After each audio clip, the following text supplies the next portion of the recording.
All right, so let's talk about radio. You've tweeted in the past that being on radio is very similar to acting. It requires a lot of passion and a lot of skill to get really good at it. Do you view it as an art form? Is it art? Yes, because I feel like, and you're right. I said that not too long ago about there was some sort of weird internet drama going on, and I said, look,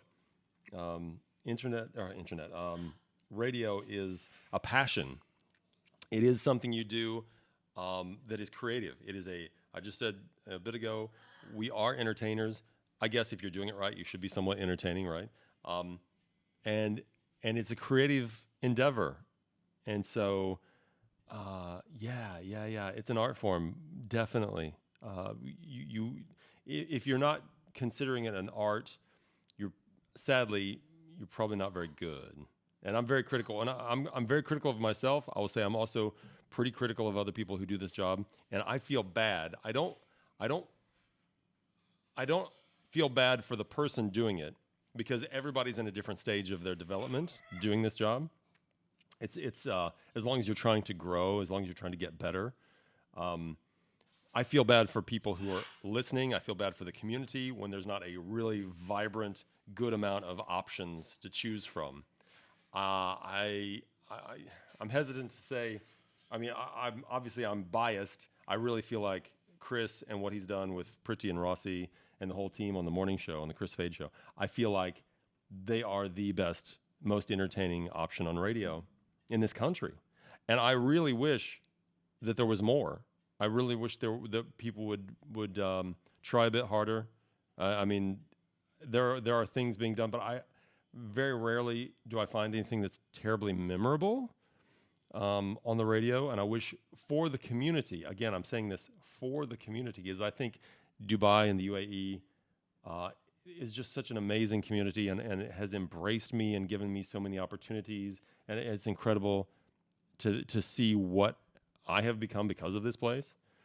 I feel like it deserves more, and so I'd love to see more chances being taken, more thought going into every every day.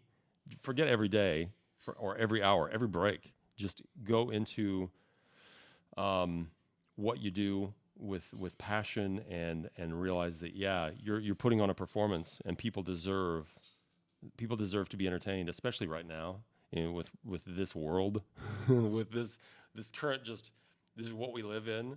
It's good to take people out of that and give them some sort of entertainment, information, joy that they need just to escape whatever's going on in your life right now.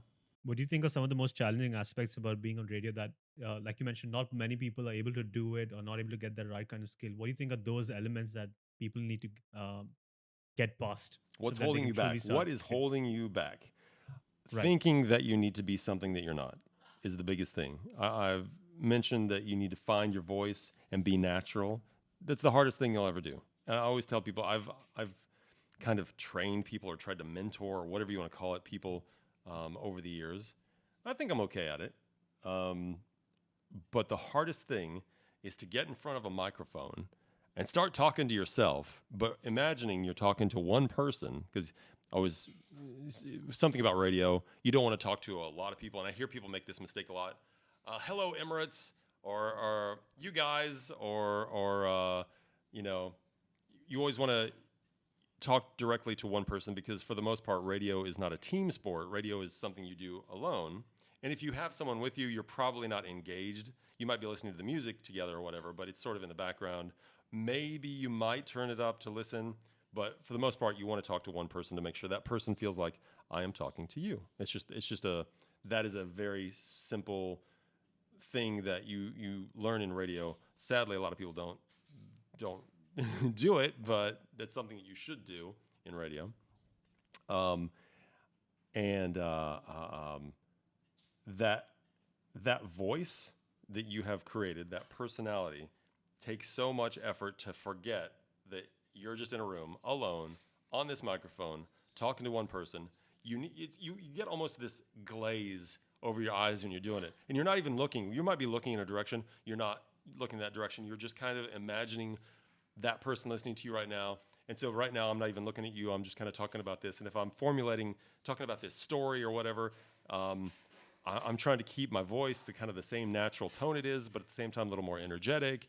And that is I will say the hardest thing holding you back is just letting go of trying to be someone who you're not and do all those things at once. So try to be natural.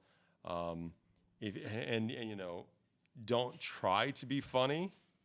You can be funny without trying to be funny, if that makes any sense. If you're not a funny person, don't overdo it, because it's not going to come across as legitimate. You're going to kind of seem. There's so many stumbling blocks that can make you seem like a fraud on the radio.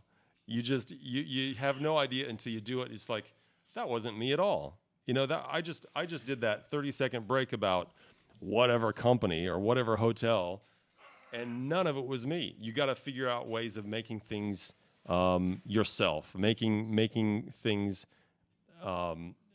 flow with your personality, whatever your personality is. Unless you're just not a very nice person, in which case I recommend not being that person. Or not being on the radio. I think that's really what it comes down to. If you're kind of, I don't know, if you're yeah, I don't want to say anything. If you're not a great person, maybe work on that first before getting into the media.